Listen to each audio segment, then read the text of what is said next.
VAR's ruining the game. And I'm not just saying that, oh, typical Chelsea fans always have to blame something. No, it's ruining the game. Yes, guys, welcome back to SW69 TV. It's just me today, Mason. I haven't done one of these videos where it's just me actually, but I felt like to get something off my chest. I just texted Ben. I said to him, look, I need to get a video out there. I'm fuming, like, absolutely fuming. First thing I'm going to touch on is VAR. Okay, VAR is ruining the game. And I'm not just saying that, oh, typical Chelsea fans always have to blame something. No, it's ruining the game. You've seen it multiple times this season. It's ruining the game. We don't want VAR. We want football back. Football is not the same as it used to be. Players are saying it, commentators are saying it, ex-players are saying it. Every single person that's involved in football is saying it. It's ruining the game. Look at League 1 and League 2. How happy they are down there. Because they haven't got no VAR.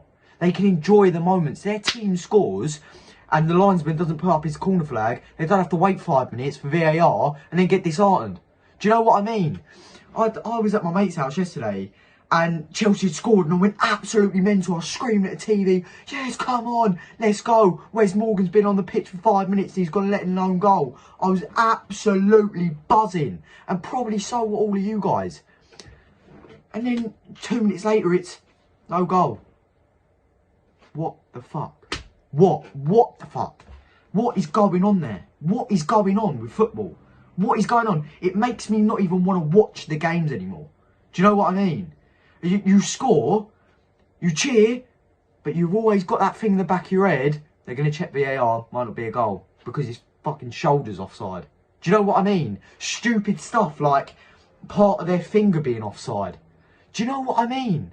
I feel like if you're going to put VAR in place, make rules and stick to them. They've changed the rules 3 or 4 times this year. Do you know what I mean? Even just the end of their toe is offside. No, if a distinct body part, like their whole arm, or their whole body, or their whole leg, is offside, fair enough. If it's the little tiniest bit of their stud, no. Do you know what I'm going to talk about? Thomas Tuchel. I'm not going to lie to you. I'm a guy that's jumped on the Thomas Tuchel hype train. I jumped on the train. Yeah, please, mate. I'll get 2 packs of Pringles, a Diet Coke, and pack of squashies while you're there, son. Do you know what I mean? I've jumped onto the Thomas Tuchel hype train. I'm not going to sit here and because we've lost the FA Cup final, going to go, nah, never believed in him. Nah, I never believed in him. Because I have. I'm not going to lie to you. I think he's absolutely changed our season around. And I'm going to list the positives before I list the negatives. And the positives are, look where we were in November. Struggling. Spurs are at the top of the fucking league. Where were we? We weren't even in the top 4. We weren't even thinking about top 4, to be honest. Just lost against Leicester. It was peak times for us. It was peak times for us. Absolute peak times. He came in, changed it all around. He did. He's changed it all around. And I feel like what he's done with that squad, with them players, I've always said this one thing I've always said. Them players are not good enough to win a Premier League. They're not. We need a clinical striker, a midfielder that can play the final ball. That's what we need, that final ball. And we need a strong leader. And, one more actually, we'll chuck another one in there. We need a strong defender, centre-back. We need someone that's a long-term, strong centre-back that is going to lead that back line.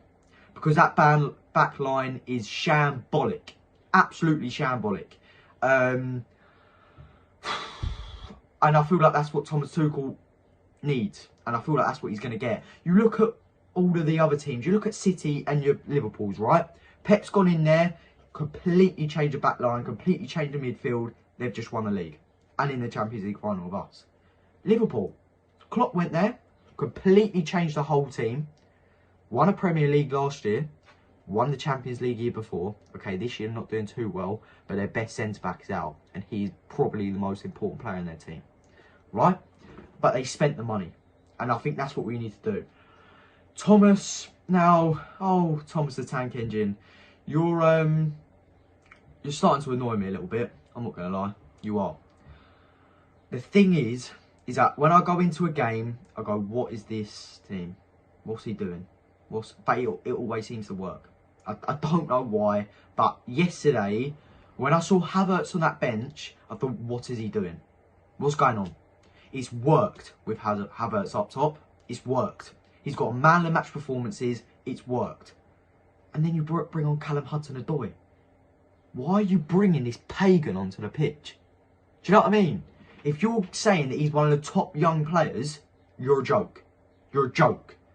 Because the top young players, in my opinion, Foden, Mason Mount, Saka, and there's probably a few out there, but they're the top three that stick in my head. He doesn't even come into the equation with me. Doesn't even come into the equation. I don't care. Don't come into the equation.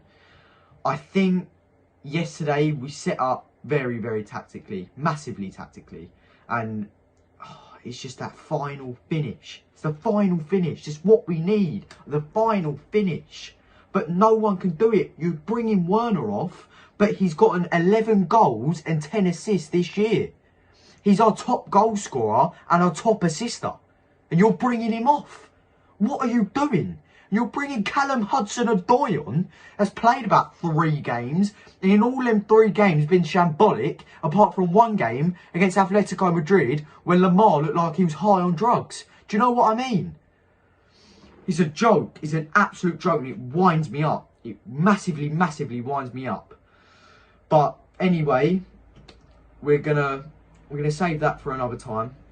Let's move on to the Champions League final. A few weeks ago, I was confident. Not gonna lie to you. I thought we were gonna smoke Leicester out of the pot. See you later. See you later, Leicester. Thoroughly deserved yesterday, by the way, Leicester. They played brilliant in the second half. Tielemans was great. Schmeichel, very, very, very, very good keeper. Very, very good. It was their day yesterday, and it wasn't ours. I'm not gonna come on here and say Leicester this, Leicester that, because fair dues to them. Now City, we've got them in the Champions League final. We've turned them over twice this year. Turned them over twice. For me, am I confident? Nah, not really. After our last 2 performances, can't even put in a goal. Against Arsenal and Leicester. Against Arsenal, they're 10th in the league. Again, absolutely smoked by all the big teams. But what's going on? Why can't we score? Because we need a striker. That is why. So against City, I think you don't win if you put Giroud up front. I'm sorry, but you don't. It doesn't work. Havertz, I feel like, needs to play in that false 9 position. I feel like you need Mount firing in all cylinders and Werner firing in all cylinders, getting in behind, being that annoying player that he can be with his great movement. Pep Guardiola, they're going to set up tactically right. This is their first Champions League final, Manchester City. Pep Guardiola has won. What has he been in? Is it like 14? Is it like 14 finals he's been in? He's won 13 of them. Something stupid like that. Do you know what I mean? They've already won a trophy this year. They already know what it's like. They're going to be firing in all cylinders. For me, I feel like we could turn them over in Portugal. I really think we can. I feel like we could turn them over in Portugal. I really think we can. I do. But am I as confident as I was? No, I'm not. I'm not as confident as I was at all. Not one bit. Because Pep Guardiola is a serial winner. Thomas Tuchel bottled the Champions League last year with one of the best PSG teams we've ever seen. And they are 10 times better than us, that PSG team. 10 times better. 10 times better players they've got. We might work better as a team, but they've got 10 times better players than us. Do you know what I mean? You're comparing Mbappe to Callum Hudson-Odoi. Do you know what I mean? There's just no comparison there. So, yeah, I can see it going. I don't know how it's going to turn out. I don't know. Because if we don't pick up form against Aston Villa, we've got Leicester again. If we don't pick up form in them games, then we are not winning. And for me, is that a disaster of a season? Maybe, maybe not. But if you're looking at from this terms now, yes, it is. But if you're thinking back to the start of the season, no, it's not a disaster of a season. But if you're looking at it from my point of view now, yes, it is a disaster of a season. So I'm going into it open-minded. If we can pick up form, I'll be confident. If we can't pick up form, I'm not confident one bit. But guys, I'd love to see what you guys think about this. I'd love to see what you guys think about it. I've had a time to think about it. I've really ranted off today. I'd love to see what you guys think on Twitter, because some of you Arsenal fans didn't massively like me on Twitter last time, which I've taken the chin. I've taken the chin. I love it. I love a bit of feedback. So, guys, you know what it is. SW6 across all platforms: Twitter, Instagram, YouTube. We're active on all platforms as well. We always get back to you. My own Twitter as well. I'm not going to plug it, but you know, you'll see it in the bio anyway. And I'll always get back to you, asking me feedback, asking me certain questions, and I'll come on here and I'll present it all for you. Guys,